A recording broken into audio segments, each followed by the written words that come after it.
ഇനി ലോകത്തിലെ ഏറ്റവും വലിയ കോടീശ്വരൻ എന്ന തലത്തിൽ നിന്നും ഇലോൺ മസ്കിനെ മറികടക്കാൻ ഏത് ശതകോടീശ്വരനും ഒന്ന് വിയർക്കും.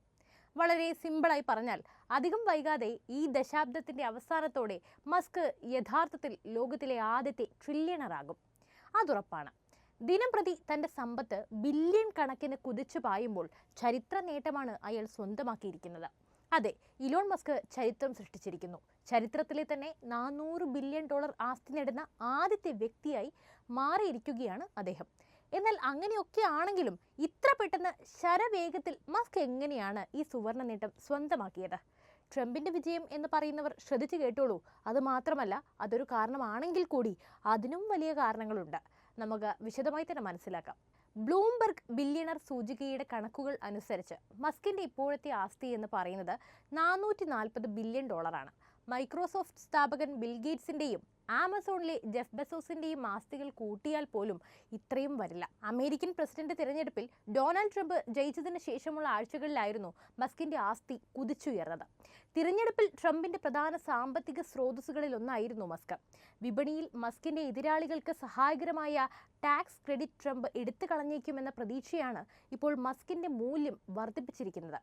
ഈ വർധനവ് അടുത്ത കാലത്തൊന്നും നിൽക്കുമെന്ന സൂചനയുമില്ല.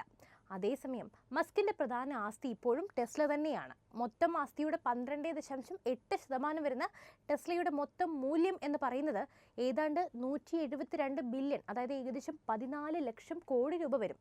അതിനെല്ലാം പുറമെ ഇപ്പോൾ മസ്കിനെ സർക്കാർ കാര്യക്ഷമത വർദ്ധിപ്പിക്കുന്നതിനുള്ള വകുപ്പിന്റെ ചുമതല കൂടി ഏൽപ്പിച്ചിരിക്കുകയാണ്. ഈ സ്ഥാനത്ത് ഇരുന്നു കൊണ്ട് അദ്ദേഹം തനിക്ക് അനുകൂലമായ പല മാറ്റങ്ങളും വരുത്തിയേക്കുമെന്നാണ് കരുതപ്പെടുന്നത്. ഇതും അദ്ദേഹത്തിന്റെ കമ്പനികളുടെ ഓഹരി മൂല്യം വർദ്ധിപ്പിക്കുന്നതിന് കാരണമായിട്ടുണ്ട്. മസ്കിന് അനുകൂലമായി ഇപ്പോൾ സംഭവിച്ച മറ്റൊരു കാര്യം എന്ന് പറയുന്നത് അദ്ദേഹത്തിന്റെ സംരംഭമായ സ്പേസ് എക്സിലെ $1.25 ബില്യൺ, അതായത് ഏകദേശം 1 ലക്ഷം കോടി രൂപ മൂല്യം വരുന്ന ഓഹരികൾ വാങ്ങാനായി നിക്ഷേപകർ തയ്യാറായി എന്നതാണ്. ഇതോടെ അദ്ദേഹത്തിന്റെ ഈ ബഹിരാകാശ ഉദ്യമ സംരംഭത്തിന്റെ മൂല്യം എന്ന് പറയുന്നത് 29 ലക്ഷം കോടി രൂപയിലേറെയായി വർദ്ധിച്ചു. ഇതോടെ മസ്കിന്റെ വ്യക്തിഗത ആസ്തി 34 ലക്ഷം കോടി രൂപയായി. ഫോബ്സ് ലിസ്റ്റിൽ 2ാം സ്ഥാനത്തുള്ള ആമസോണിന്റെ ജെഫ് ബെസോസിന്റെ മൂല്യം എന്ന് പറയുന്നത് 20 ലക്ഷം കോടി രൂപയാണെന്ന് അറിയുമ്പോഴാണ് മസ്ക് എത്രമാത്രം മുൻപോട്ട് പോയി എന്ന് നമുക്ക് മനസ്സിലാക്കാൻ സാധിക്കുക. 18 ലക്ഷം കോടി രൂപയുടെ ആസ്തിയുമായി ഫേസ്ബുക്ക് സ്ഥാപകൻ മാർക്ക് സുക്കർബർഗ് 4ാം സ്ഥാനത്തെത്തിയപ്പോൾ ഗൂഗിളിന്റെ ലാറി പേജ് 13 ലക്ഷം കോടി രൂപയുടെ ആസ്തിയുമായി 6ാം സ്ഥാനത്താണുള്ളത്. അതേസമയം ഒരു കാലത്ത് ലോകത്തിലെ ഏറ്റവും വലിയ ധനികനായിരുന്ന മൈക്രോസോഫ്റ്റിന്റെ സ്ഥാപകൻ ബിൽ ഗേറ്റ്സിന് ആദ്യ 10ൽ ഇടം കണ്ടെത്താനായിട്ടുമില്ല. 9 ലക്ഷം കോടി രൂപയുടെ ആസ്തിയുമായി അദ്ദേഹം 14ാം സ്ഥാനത്താണുള്ളത്. 8.5 ലക്ഷം കോടി രൂപയുടെ ആസ്തിയുമായി ഇന്ത്യയുടെ മുകേഷ് അംബാനി ആകട്ടെ ലിസ്റ്റിൽ 18ാം സ്ഥാനത്തുമാണുള്ളത്. അപ്പോൾ കാര്യങ്ങൾ ഇങ്ങനെയൊക്കെ ആണെങ്കിൽ ഇത്ര പെട്ടെന്ന് അദ്ദേഹത്തിന്റെ സമ്പത്ത് കുതിച്ചുയർന്നതിന്റെ കാരണങ്ങൾ നമുക്കൊന്ന് വിശദമായി തന്നെ മനസ്സിലാക്കാം. CBS പറയുന്നതനുസരിച്ച് സ്പേസ് എക്സിലെ ഇൻസൈഡർ വിൽപ്പനയ്ക്ക് ശേഷം മസ്കിന്റെ സമ്പത്ത് ഏകദേശം $50 ബില്യൺ വർദ്ധിച്ചു എന്നാണ്. സ്പേസ് എക്സും അതിന്റെ നിക്ഷേപകരും ഒരു ഷെയർ ബൈബാക്ക് ഡീൽ നടപ്പിലാക്കാൻ സമ്മതിച്ചതായി ഫോബ്സ് റിപ്പോർട്ട് ചെയ്തു. അത് കമ്പനിയുടെ ആസ്തി $350 ബില്യൺ കണക്കാക്കുന്നു. ലോകത്തിലെ ഏറ്റവും മൂല്യവത്തായ സ്വകാര്യ സ്ഥാപനമായും വിലയിരുത്തുകയാണിപ്പോൾ. ബഹിരാകാശ പരിവേഷണ സ്ഥാപനത്തിലെ, അതായത് മസ്കിന്റെ സ്പേസ് എക്സിലെ 42% ഓഹരി $147 ബില്യൺ ഈ കരാർ ഉറപ്പിക്കുകയാണ്. സ്പേസ് എക്സിന്റെ മുൻ ഓഫർ മൊത്തം കമ്പനിയുടെ മൂല്യം $210 ബില്യൺ ആയിരുന്നു. ഹിന്ദുസ്ഥാൻ ടൈംസ് അനുസരിച്ച് സ്പേസ് എക്സ് ജീവനക്കാരിൽ നിന്നും അകത്തുള്ളവരിൽ നിന്നും $1.25 ബില്യൺ ഓഹരികൾ തിരികെ വാങ്ങി. ഏതാണ്ട് ഒരു നിക്ഷേപകരും 350 ബില്യൺ മൂല്യനിർണ്ണയത്തിൽ പോലും ഓഹരികൾ വിൽക്കാൻ ആഗ്രഹിച്ചില്ല എന്നതാണ് ഇതിൽ ശരിക്കും ഒരു പ്രധാനപ്പെട്ട കാര്യം. ചില പുതിയ നിക്ഷേപകരെ അനുവദിക്കുന്നതിനായി സ്പേസ് എക്സ് ജീവനക്കാരിൽ നിന്ന് തിരികെ വാങ്ങിയ ഓഹരികളുടെ അളവ് കുറയ്ക്കുകയും ചെയ്തു. മസ്ക് എക്സിൽ എഴുതിയതാണിതെല്ലാം. ബ്ലൂംബർഗിന്റെ അഭിപ്രായത്തിൽ മസ്കിന്റെ ഏകദിന സമ്പത്തിന്റെ കുതിച്ചുചാട്ടം എന്നത് $62.8 ബില്യൺ ആണ്. ഇത് ലോകത്തിലെ ഏറ്റവും ധനികരായ 500 പേരുടെ സമ്പത്ത് $10 ട്രില്യൺ മുകളിൽ ഉയർത്താനായി സഹായിച്ചു. പ്രസിഡന്റ് തിരഞ്ഞെടുപ്പിൽ ഡൊണാൾഡ് ട്രംപ് വിജയിച്ചതിനു ശേഷം മസ്കിന്റെ സമ്പത്ത് എന്തായാലും വൻ കുതിച്ചുചാട്ടത്തിനാണ് സാക്ഷ്യം വഹിച്ചത്. അത് പറയാതെ വയ്യ. ട്രംപിന് കോടിക്കണക്കിന് ഡോളർ സംഭാവന നൽകുകയും അദ്ദേഹത്തോടൊപ്പം പ്രചാരണം നടത്തുകയും ചെയ്ത മസ്കിന് നിയുക്ത പ്രസിഡന്റുമായി അങ്ങേയറ്റം അടുപ്പമുണ്ട്. സ്ഥാനാർത്ഥികളെ തിരഞ്ഞെടുക്കുന്നതിനുള്ള പുതിയ ഭരണകൂടത്തിന്റെ പ്രക്രിയയിൽ അദ്ദേഹത്തിന് അടുത്ത ബന്ധമുണ്ടെന്നാണ് കരുതപ്പെടുന്നത്.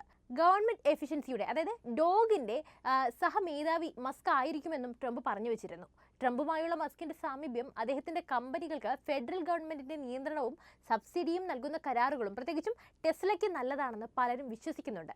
ടെസ്ലയുടെ എതിരാളികൾക്കുള്ള ടാക്സ് ക്രെഡിറ്റുകൾ ട്രംപ് ഭരണകൂടം ഇല്ലാതാക്കുമെന്നും സ്വയം ഓടിക്കുന്ന കാറുകൾക്ക് ഒരു ഫിൽപ്പ് നൽകുമെന്നും ബ്ലൂംബർഗ് റിപ്പോർട്ട് ചെയ്തു. നവംബർ 5 മുതൽ EV കമ്പനിയുടെ ഓഹരികൾ മാത്രം 70% ഉയർന്നതിൽ അപ്പോൾ അതിശയിക്കാൻ ഒന്നുമില്ല. ബ്ലൂംബർഗിന്റെ അഭിപ്രായത്തിൽ ഈ കഴിഞ്ഞ ദിവസത്തെ ഓഹരി വിൽപ്പനയും ടെസ്ല സ്റ്റോക്കിന്റെ മൂല്യത്തിലുണ്ടായിരുന്ന വർധനയും മസ്കിന്റെ ആസ്തിയിൽ $62 ബില്യൺ വർദ്ധിക്കാൻ കാരണമായത്. സമ്പത്തിലെ എക്കാലത്തെയും വലിയ ഏകദിന കുതിപ്പാണിത്. ലോകത്തിലെ ഏറ്റവും ധനികരായ 500 പേരുടെ മൂല്യം ഇപ്പോൾ ആദ്യമായിട്ട് $10 ട്രില്യൺ മുകളിലായി. ഏകദേശം 170 ബില്യൺ മൂല്യമുള്ള ടെസ്ലയുടെ അദ്ദേഹത്തിന്റെ സ്റ്റോക്ക് ഓപ്ഷനുകൾ ഒഴികെയാണ് ഈ പറയുന്നത് ഏകദേശം 13% മസ്കിന്റെ കൈവശമുണ്ട്. $50 ബില്യൺ വിലമതിക്കുന്ന ടെക്, AI എന്നിവയിൽ ശ്രദ്ധ കേന്ദ്രീകരിക്കുന്ന XAAയിൽ അദ്ദേഹത്തിന് 54% ഓഹരിയുമുണ്ട്. വാൾസ്ട്രീറ്റ് ജേണൽ പറയുന്നതനുസരിച്ച് കമ്പനിയുടെ മൂല്യം മെയിലെ പകുതിയോളമായിരുന്നു. എക്സും ബോറിംഗ് കമ്പനിയും മസ്കിന്റെ ഉടമസ്ഥതയിലുമാണ്. എന്നിരുന്നാലും അതെല്ലാം സുഗമമായിരുന്നില്ല എന്ന് തന്നെ നമ്മൾ പറയണം. അതായത് ഒട്ടും എളുപ്പമായിരുന്നില്ല. $56 ബില്യൺ നഷ്ടപരിഹാര പാക്കേജ് ലഭിക്കാൻ മസ്കിന് അർഹതയില്ലെന്ന് ഡിസംബറിൽ ഒരു ഡെലവെയർ ജഡ്ജി തന്റെ വിധി വീണ്ടും സ്ഥിരീകരിച്ചിരുന്നു. ഇലക്ട്രിക് വാഹന കമ്പനിയുടെ ഓഹരി ഉടമകൾ ജൂണിൽ ഇത് പുനഃസ്ഥാപിക്കാനായി വോട്ട് ചെയ്തിട്ടും ഇതിലൊരു മാറ്റമൊന്നും ഉണ്ടായില്ല. ഈ തീരുമാനത്തിന് ശേഷം എക്സിലെ ഒരു പോസ്റ്റിൽ ഷെയർ ഹോൾഡർമാർ കമ്പനി വോട്ടുകളാണ് നിയന്ത്രിക്കേണ്ടത്, ജഡ്ജിമാരല്ല എന്ന് മസ്ക് പറഞ്ഞിരുന്നു. എക്സിന്റെ ഒരു പ്രസ്താവനയിൽ ടെസ്ല പറഞ്ഞത് ഇങ്ങനെയാണ്, അതായത് വിധി തെറ്റാണ്, ഞങ്ങൾ അപ്പീൽ പോവുകയാണ് എന്ന്. ജഡ്ജി ഭൂരിപക്ഷം ഓഹരി ഉടമകളെയും അസാധുവാക്കിയിട്ടുമുണ്ട്. എന്തായാലും അന്തിമ ഉത്തരവിൽ പ്രവേശിച്ചാലുടൻ മസ്കിനും ടെസ്ലയ്ക്കും ഡെലവെയർ സുപ്രീം കോടതിയിൽ അപ്പീൽ നൽകാം. അത് ഉടൻ തന്നെ വന്നേക്കാം. അപ്പീൽ തീർക്കാൻ എന്തായാലും 1 വർഷം എടുക്കുമെന്നത് തീർച്ചയാണ്. അതായത് mountbonnell.info അനുസരിച്ച് മസ്കിന്റെ ആസ്തി ഇപ്പോൾ പല രാജ്യങ്ങളുടെയും വാർഷിക GDP-യേക്കാൾ കൂടുതലാണ്. വാസ്തവത്തിൽ പാകിസ്ഥാൻ, ന്യൂസിലൻഡ്, കുവൈറ്റ് എന്നിവയുൾപ്പെടെ 140-ലധികം രാജ്യങ്ങളിലെ സാമ്പത്തിക ഉൽപ്പാദനത്തെക്കാൾ അദ്ദേഹം സമ്പന്നനാണ്. 2024 ഏപ്രിൽ ജൂലൈ കാലയളവിൽ $144.12 ബില്യൺ മൂല്യമുള്ള ഇന്ത്യയുടെ ചരക്ക് കയറ്റുമതിയെ ഈ വർഷം മാത്രം ഇലോൺ മസ്കിന്റെ ആസ്തിയിലെ വർധനവ് മറികടക്കുന്നു. ഇലോൺ മസ്കിന്റെ ആസ്തി ടാറ്റ ഗ്രൂപ്പിനേക്കാൾ കൂടുതലാണ്. ജൂലൈയിൽ ഇത് $400 ബില്യൺ സംയോജിത മൂല്യം പിന്നിട്ട ആദ്യത്തെ ഇന്ത്യൻ കമ്പനിയായി. എന്നാൽ അത് മാത്രമല്ല, ഫോബ്സ് പറയുന്നതനുസരിച്ച് സ്പേസ് എക്സും ടെസ്ലയും XAAയും തങ്ങളുടെ മൂല്യം നിലനിർത്തിയാൽ ലോകത്തിലെ ഏറ്റവും സമ്പന്നനായ മനുഷ്യൻ എന്ന പോൾ പൊസിഷൻ നിലനിർത്താൻ മസ്ക് തയ്യാറെടുക്കുക മാത്രമല്ല, അയാൾ കൂടുതൽ സമ്പന്നനാകാനും സാധ്യതയുണ്ട്. ഔട്ട്ലെറ്റ് പ്രകാരം ഈ ദശാബ്ദത്തിന്റെ അവസാനത്തോടെ മസ്ക് യഥാർത്ഥത്തിൽ ലോകത്തിലെ ആദ്യത്തെ ട്രില്യണറാകും. അത്തരത്തിലുള്ള ഭാഗ്യം കൊണ്ട് മസ്കിന് രാജ്യങ്ങളുടെ മേൽ അഭൂതപൂർവമായ സ്വാധീനം ചെലുത്താനും സാധിക്കും. ഒരുപക്ഷെ മനുഷ്യരാശിയുടെ ഭാവി പോലും അയാൾക്ക് നിയന്ത്രിക്കാൻ സാധിക്കും.